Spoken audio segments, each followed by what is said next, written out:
Good evening, everybody. It's so fun to see this fancy new intro that we have, Mike. Welcome to Convention of States Live. We've got a great guest tonight, but we are going to kick off the show because one of our Convention of States grassroots has a special launch today, and we want to give our pal, Mr. Mark Levin, a shout out for the release of his new book, which lands today at the top of the New York Times bestseller list. So we're going to kick it off with a quick message from Mark Meckler to Mark Levin. Hey everyone, Mark Meckler here, president of Convention of States, and huge announcement today. Mark Levin's out with his brand new book, On the Freedom of the Press. I had a chance to pre-read copy. It's incredible, dense with content. It's a page turner about the history of the press in America, starting pre-American Revolution and all the way through today when they become the enemy of the press. If you want to know the truth about what's happening with the press today in America and why it's so dangerous, you got to order Unfreedom of the Press. Click on the link below, set aside half a day. You're definitely going to want to read it in one sitting. Why do the press hate the American people? We have a free press. We also have a stupid press, a very liberal press, a partisan press. You call that press? I call that a joke. They want to push this president out. They talk about the 25th Amendment. They talk about impeachment. This is the Praetorian Guard media. Reporters, hosts, or their guests have called millions and millions of Americans Nazis, racists, deranged, cultists, deplorables, and even worse. As an American citizen, to watch this is repulsive. It's unconscionable. To watch the mob media do what they're doing, unfreedom of the press. What drives these journalists? What drives these newsrooms? Who are these people? What is journalism? What does it mean to be objective? You'll have more knowledge about the media today by looking at the past and looking at the present. We're the ones who support freedom of the press. Unfreedom of the press is about them.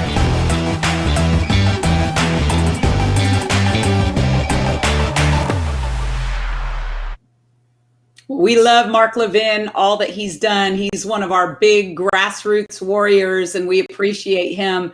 Welcome to Convention of States Live on this special Tuesday, May 21st. Mike, how's San Diego tonight? It is absolutely amazing. Glad to be here, and more importantly, glad to be with everybody. We've got a lot of stuff to cover tonight. Absolutely. So with that intro, we're going to kick it straight to you. You get to go for your question of the week. We can't wait to see what it is, Mike. What's our tchotchkes this week? Sounds great. Love to give stuff away. And so the way the game's played, of course, is you need to participate. I will ask the question of the day, and the first person to answer it will get the prize. Today's prize is a Convention of States t-shirt. So who wouldn't want a COS t-shirt? So there you have it. And it is, in case you're wondering if you're going to put the brain power work, it's a size large.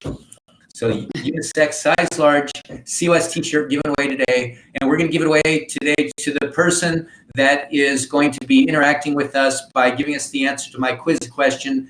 But before, I'm going to give kind of a shameless plug for getting involved. If you guys give your comments, if you guys continue to the conversation in the comments section, then that means what we're saying, what we're doing, will go to more people that you know, more people that you care about that want to make things happen. So here's what we're going to do. Here's the question of the day.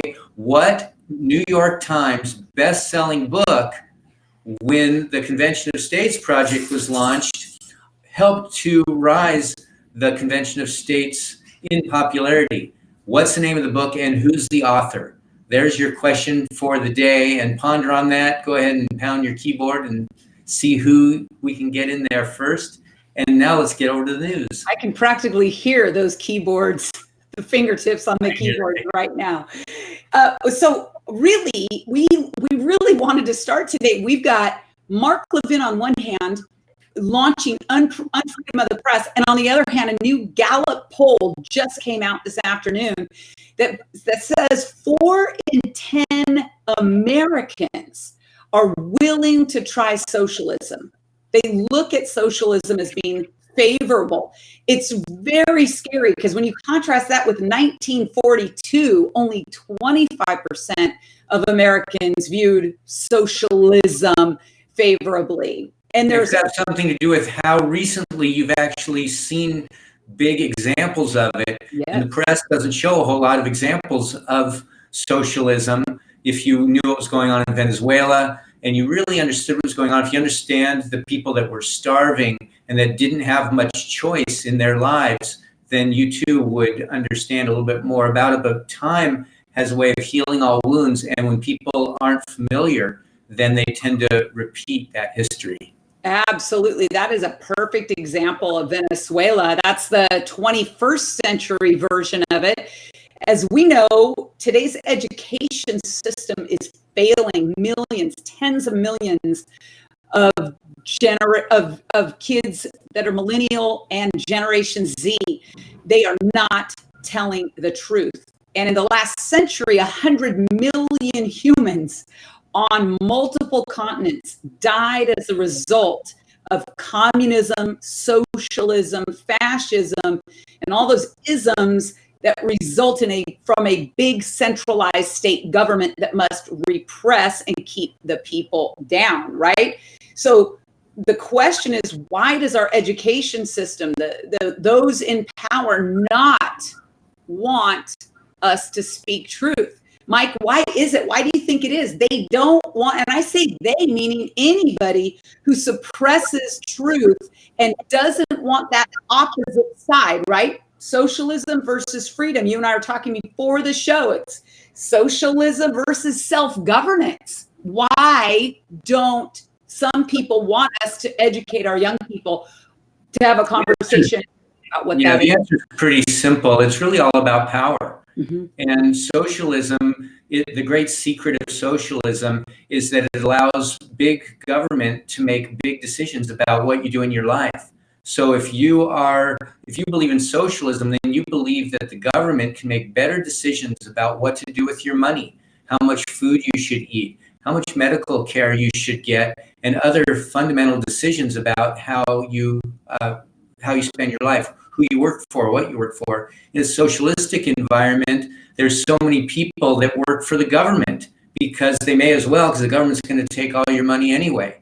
And on the other end, when it comes to capitalism, which is the opposite of socialism, then we vote with our dollars. If a company is going to be successful, it's going to be because we're going to buy their product or service. It's going to be because we think that they're going to work in the marketplace. And if somebody fails in the marketplace, it's because we decided that we don't want what they're trying to give us, and we retain the control. So whether it has to do with medicine, whether it has to do with the way we work, whether it has to do with where we live, we maintain that control. And if you go to your local motor vehicle department, if you look at anything that big government runs, most people aren't particularly happy with the way that goes. And so the more you cede to the government, the less freedom you have. And it's just so sad that our next generation, as Tamara was saying, don't really understand how that works and what the consequences are. Absolutely. And so we know by some of the responses in this Gallup survey, and producer G is going to post the link. We encourage you guys to go read through this article and some of the survey responses. And as Mike and I were talking about, this generation that really doesn't comprehend what socialism is, producer G's got a very funny video clip from Campus Reform, basically asking young people this exact question. It definitely as a, I mean,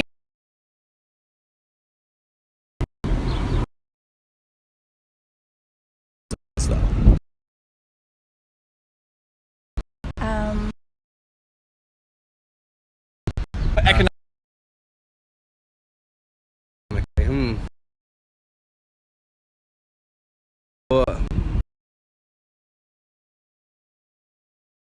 Yes. Specific.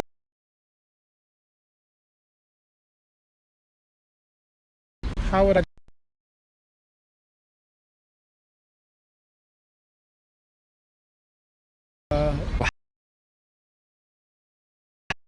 a lot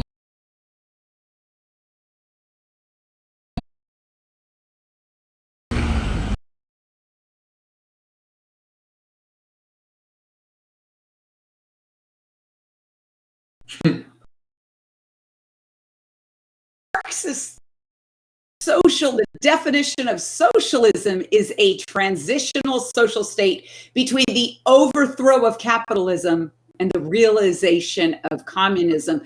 Mike, this is really sad when you think about not one of those young people being interviewed knew not only they didn't know the definition, they couldn't even articulate even the semblance of an answer, telling me they've probably never even discussed that in any of their history lessons at all, leading up to however old they are.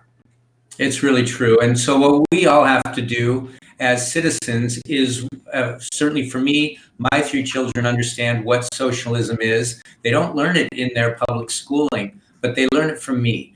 And anybody I talk to, I will have the conversation. It's really important that we keep the discourse and that we let people know that if what it is they're saying, and instead of turning things into a personal type argument, it's far more useful for us to be able to talk with people and help them to understand, because generally speaking, when people understand, then reality becomes far more interesting.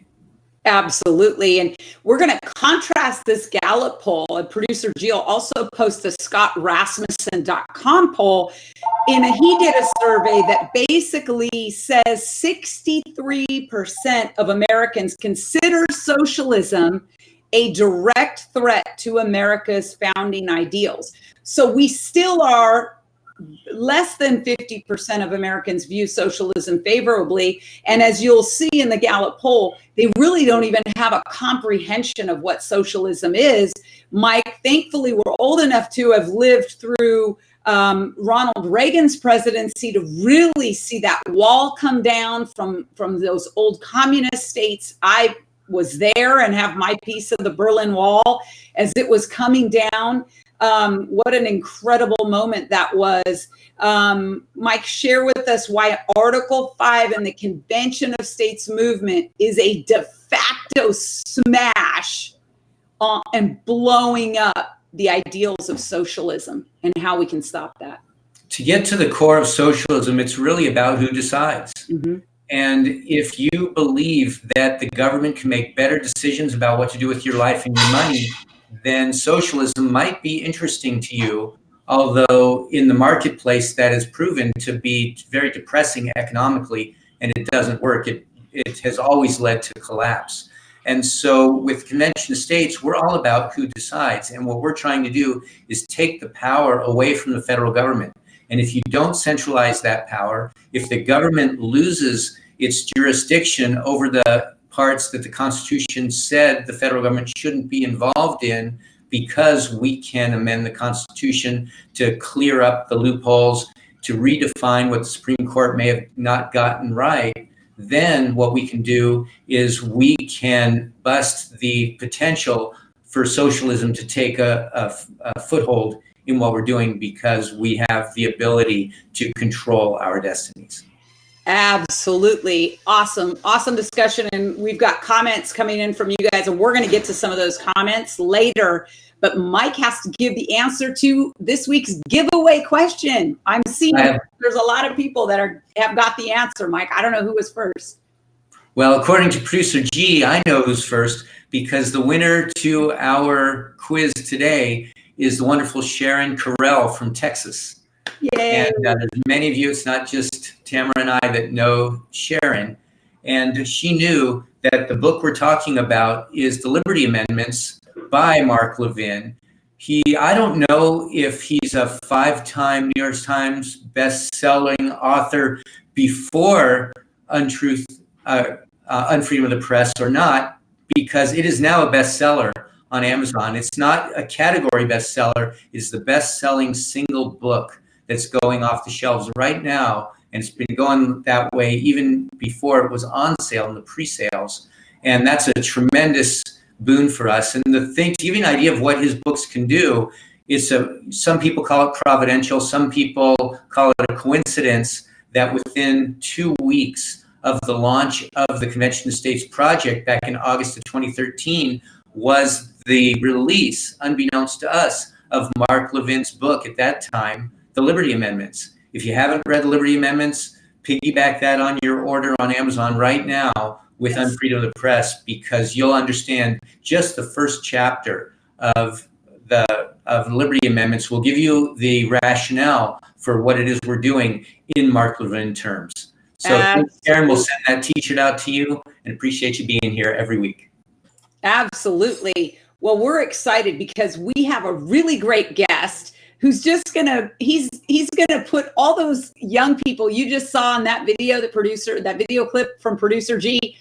Grant Hansen is going to put all of those young people to shame. He is awesome. He is a volunteer with Convention of States Nebraska team. He is a high school junior, just finishing his junior year. We couldn't be more proud of him, more excited to have Grant come on the show this weekend. And Grant, I just got to ask you before we get into our questions for you, what in the world did you think of seeing that news clip with these young people who don't even know what socialism is? Yeah, it's really interesting. You know, to me, it just speaks of the fact that socialism is often talked about just in terms of the ends, yes, and not the means, right? And so people are always told how it's going to end up, but they really have no idea how they're going to get there. And of course, the ends for socialism sound great, but the process to get there is destructive, right? And so many people don't have an idea of what it is. Even that last girl who was talking and saying talking about it as a more open form of government. But the problem is socialism is the exact opposite. It's all about big government, and it's very close because a very few people make the rules for the others, which would be considered the common good. But so often people are corrupted.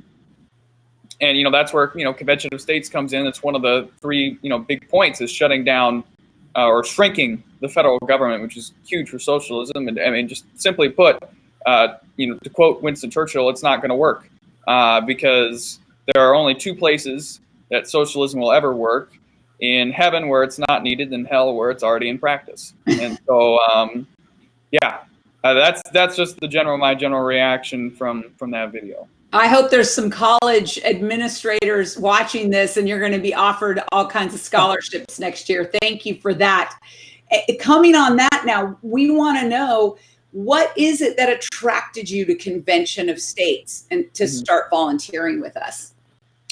To me, I've always liked politics. It's always been very interesting to me. I've always held strong to what I believe in those subjects. My grandma got me introduced to it. Made the trip down to Lincoln and learned about it on the car ride there, and ended up speaking to my state senator and making an impact on him. And that was, just the first of many experiences that I would later have over the next 2 years with Conventions of States to where I'm at now. All right, Grandma's ruled the world as far as I'm concerned. That's really cool that she sucked you into the Convention of States project. I don't know if she told you that she and I and the generations that precede you are spending all of your money, and so you probably have some self-interest in promoting the Convention of States. So you're a relatively young guy in 2017. So what are you, a freshman in high school? Mm-hmm. And you are asked to speak in front of the Nebraska legislature. And I know that you aspire to be a broadcaster, which is really cool, and your composure really shows. But what were you thinking about that? Did you have much experience at that time? And how did it go? So the original time I was asked 2 years ago when I was a freshman in high school, I ended up declining.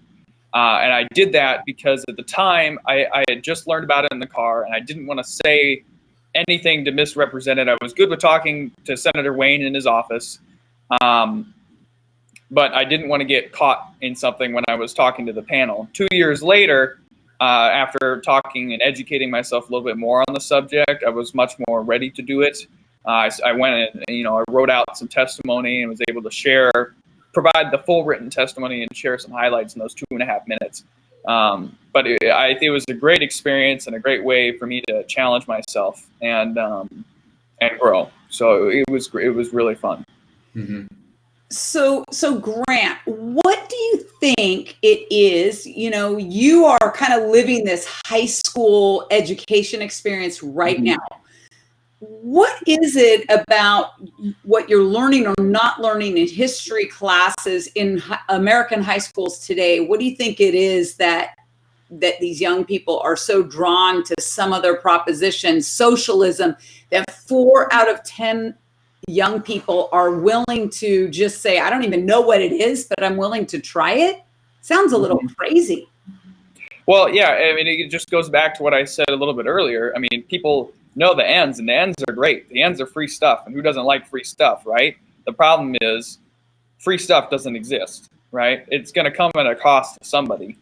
And so that's just, I mean, that's really what it comes down to is people, I mean, aren't taught about the means, right? And it's very convenient just to ignore the means, right? And just think about the ends, which, you know, again, is great. It's a utopia, but the problem is it's impossible. So, yeah, I think that is the biggest disconnect is not addressing the means that even sometimes, you know, some of the younger teachers don't even know themselves at times. Wow. Well, with us right now is Grant Hansen, a junior in high school, 17 years old, talking about Convention of States, talking about testifying in the Nebraska legislature. And there's a lot of people here, Grant, that are the age of your parents, roughly. Mm-hmm. And many of them have probably done some things to try to influence their children and help them to learn a little bit about history, to learn about government, to learn about politics in a very different way than certainly my kids are learning in school. If you were to give some advice to the people out there on how they can get through to their young children, their high school age young adults, really, what advice might you share with them? What kind of resources do you have for being so informed? For me, it's just been constantly keeping myself informed with what's going on in the world today. I was homeschooled all the way up until junior high, and so that was a really big influencer. My parents were able to talk to me and set values, their values within me at a very young age, and able to cement those before I went on to junior high. I think a very one thing I definitely use with classmates of my own at times is just asking them what they believe and then asking them to back it up, right? So why do you believe, you know, this certain, you know, whether it be in, for example, if it was in socialism, right? So why do you believe in that? And then try to, you know, get them to realize, well, actually, maybe this belief isn't as found as I thought it really was. But yeah, I think that just about sums that up right there. So Grant, what are you doing right now in high school? You're getting ready to finish your junior year. You're going to have the whole summer. Any plans for this summer?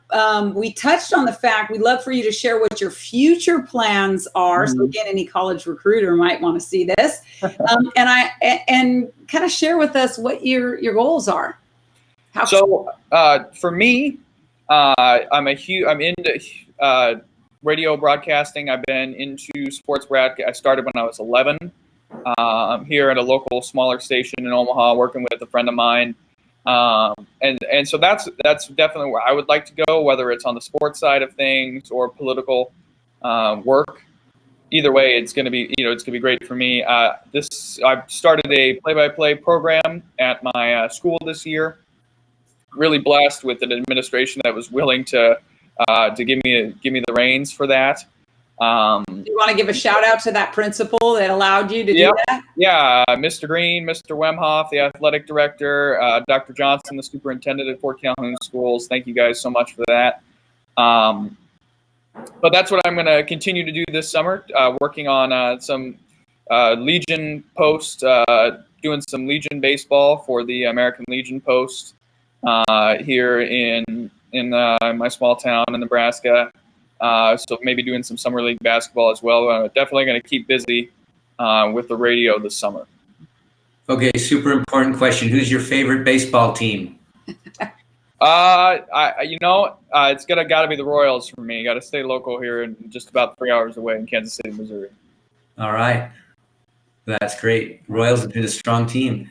And now, when it comes to the broadcasting and moving into the future, how did you ever get over the discomfort of being on? You look very comfortable on camera. How did you get over the nerves and what to say, or did that just come naturally to you? I think a portion of it has come naturally for me, but a good amount of it did actually start when I was homeschooled. We were part of a program that we would work on every week. It was basically like a Friday school. A lot of our homeschool people we would come together, and we would work on memorizing certain facts about history or science. But one of the things we would do every week is we would have presentations that we would give on different topics.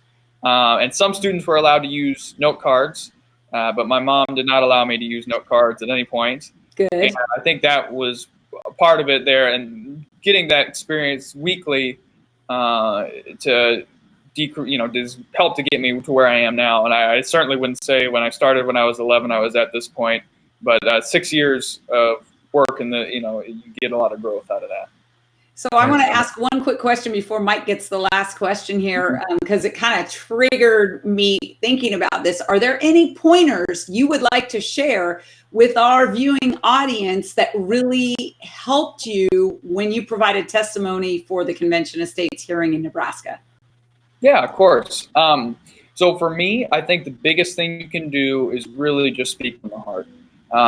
I think, for me, I did type everything out maybe, the night beforehand, and I gave them some evidence, but I kept it condensed. I gave them the highlights of my paper and let them just read the rest of the paper that I had written. And so, yeah, usually, it's a very short time that you have, and so you want to make sure to hit your main points to create the biggest impact. Well, that's great. And to the final question I have is, I've got 3 children who went through public schools. Like I said earlier, my youngest is graduating high school this year. And one of the things that we have in common is both me as a parent and your parents both kind of inoculated our children from what they're going to hear potentially in school. And as a student in public school for your high school years, are there any examples, or are there any things that you see that really help cement in your mind that the education is very slanted in a liberal manner, and it's not just about teaching reading, writing, arithmetic, and history in an unbiased way? Yeah, for me, a lot of it starts at the university level, not so much the high school. I think it's maybe 20 or 30 years ago, it was purely university the problem. But now, as some of those students who are educated over the years have started to go, who are now high school teachers, you can start to see that left-wing influence a lot more. I think it definitely exists in high school education. There's definitely a left-leaning slant. It's easy to see it, and I enjoy challenging it at times. But I think that the best part about where I'm at is I do have those teachers who don't hold the same values or beliefs that I do. But the best part about it is that we're still able to hold a civil debate on it. And that's something you don't see that on TV so much often. Even when you look at even Fox or CNN, right? Either way, they're both on either side of the aisle, but that civil debate between differing ideas is so hard to find today, and it's very comforting to know that even if you don't have this the same beliefs as someone, that you can still find that. And so that's one of the better things that I've been able to see over the last 3 years of high school. Yeah, it's really interesting that you say that. Being from Nebraska in the heartland, there's a lot of conservative territory in and around where you're at. I'm in Southern California, and it's a very different world. And people have become far more emboldened in the areas. I hear stories from my kids that curl my hair, and it's really encouraging to hear you say that that's not so much the case, and their opinions are not welcome in the classroom. And so it's not, it's not the same everywhere, and it's important to kind of grow where you're planted and understand that. So I really appreciate your perspective. It's very mature, it's very wise, and you are going places. I have no doubt that you're going to achieve whatever you decide you're going to do. So parting shot here, we're out of time. What is your dream job? If you could just teleport right now to your dream job, what might that be? Calling football and basketball on Fox Sports. Awesome. There you go. Make it happen now. We're going to be watching you. Thank you. It's a perfect name for it. Yep. Grant Martin, you'll see him on ESPN or Fox or one of the big ones, and calling some great professional sports. Thanks so much for joining us, and keep the fight going in Nebraska for us. Thanks, Grant. Thank you.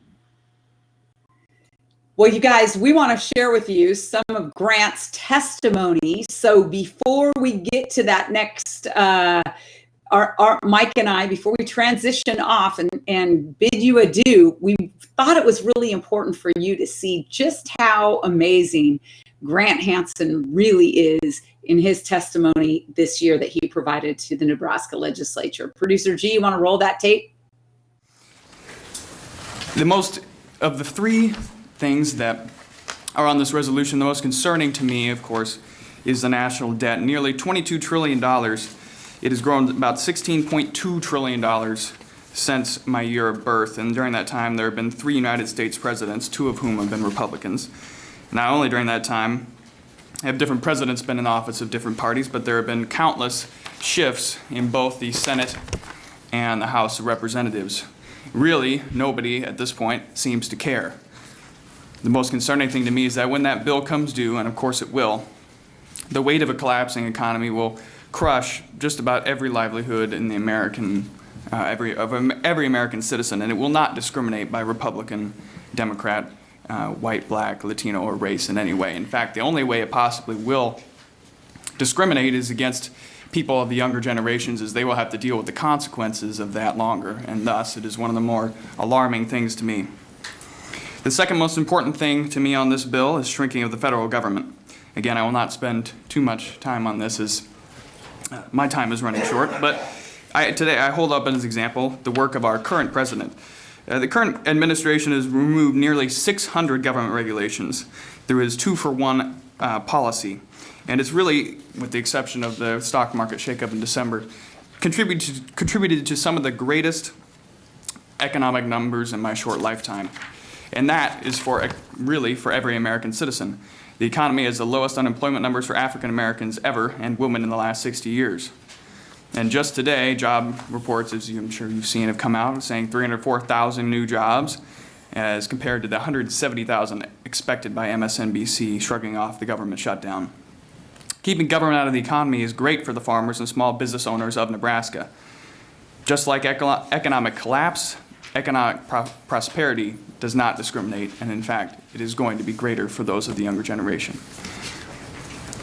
I will not address the myth of a runaway convention, although I do certainly wish that you would read my point on that. But I would conclude with asking you today, what do you have to lose? I would say that the future of your grandchildren and children are what you have to lose if you vote against LR 7. You have to lose a future for your children in which they have no fear. She didn't need to end in the middle sentence. No fear of the national debt. You have to lose a future in which politicians can hold office for 40 years and still bolster as a group a 20% approval rating. And you have to lose a future in which small business owners are permanently free of government regulations, leading towards economic opportunity for all. For my future and yours, as well as your families, I ask that you stand in support of LR 7. Grant, thank you for your testimony. I have a hunch if we had more 17-year-olds like you, we wouldn't be in the fix we're in right now. Thank you. So, appreciate it.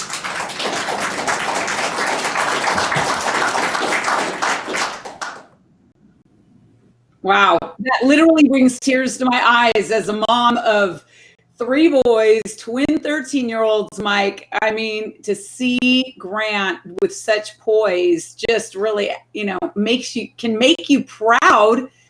As I know you are, your boys, you've bolstered them in the exact same way, you and your amazing wife. And we do have some amazing young people who are on fire for liberty. You and I get a chance to see them with Convention of States.